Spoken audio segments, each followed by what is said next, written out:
The political kiss of death is here. Yes, Tony Blair has come out to publicly endorse and support Rishi Sunak and his new so-called Brexit deal. Oh dear God, things are going to get even worse for Rishi now that he's got Tony Blair backing him. It's quite weird because Tony Blair, considering he was the most successful Labour leader in terms of winning elections when he was in charge, since then, every single campaign and cause that he backed, it completely got destroyed. It's sort of like a more straight version of Eddie Izzard. Now, let's talk about what's going on. Rishi Sunak and Ursula von der Leyen had all these meetings after meetings, and they thought they came up with a perfect solution to the Northern Ireland Protocol issue and Brexit and everything else.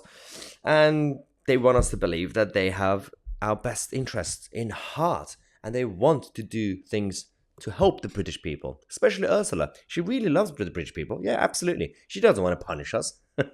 That's a joke. Now, Blair, if the chief Ramona, Tony Blair, is supporting you, it's probably not a good thing.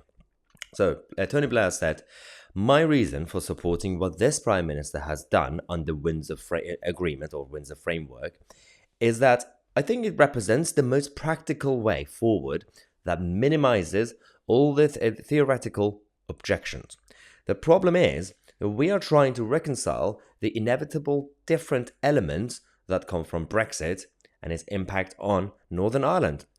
It was always going to be a difficult circle to square, and the protocol and the Windsor Agreement is an attempt to square it. An attempt. So even though you're still praising and endorsing the whole thing, you're still not really confident that it's going to work, and we know that.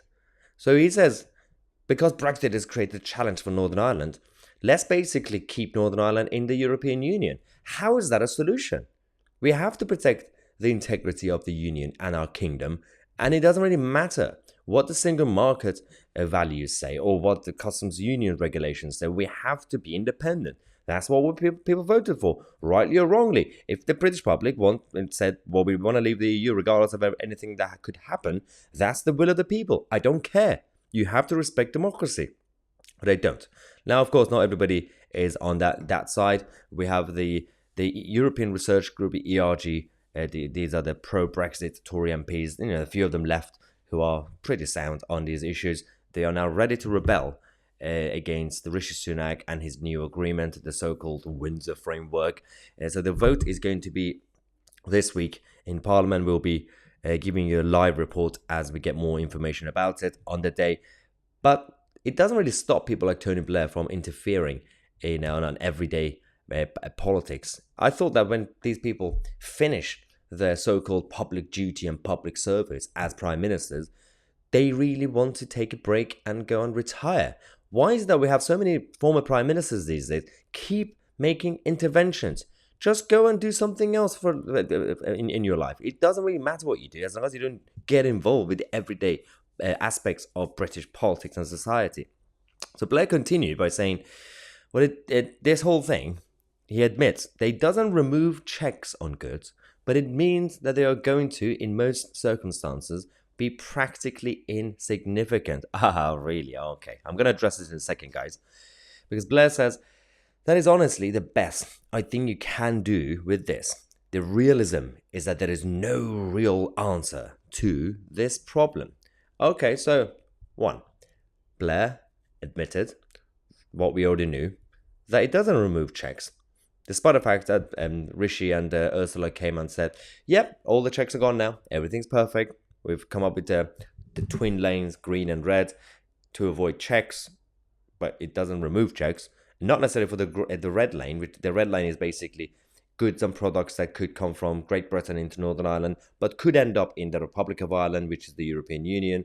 They do checks that in that area. But even the green lane, that is supposed to be more smooth in terms of the lack of checks, the goods that are just being transferred between Great Britain and Northern Ireland, so it doesn't end up in the EU.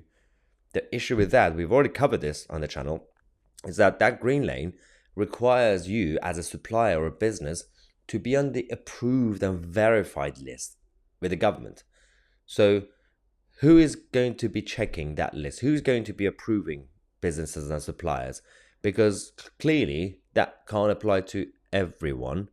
Otherwise, there wouldn't be a need for a lane, because that just means that anybody could trade with anybody in Northern Ireland. But we've already discovered that they had examples saying, for example, in terms of the food industry or supermarkets, all these guys, the big corporations, they, for example, like a Sainsbury's, suppliers to Sainsbury's, they are able to be big enough as a business to have a relationship with big government, and they have good PR advisors, and they have good lobbyists and accountants and lawyers.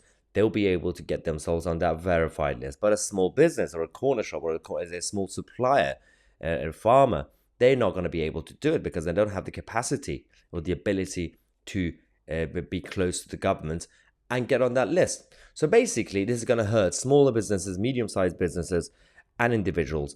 But the corporations and the big, powerful people, they'll be fine. They'll find a way to get on that verified list. This is the problem with this concept. Big government, big business going hand in hand. Anyway, we're going to take a quick break, and we're going to continue on this topic, the whole new Brexit deal, because the European Union have done something really weird now. They are preparing to threaten us in case we don't follow and implement the Windsor Agreement. Let me know your thoughts in the comment section. I'm Mahyar, Tousi, and we are the media.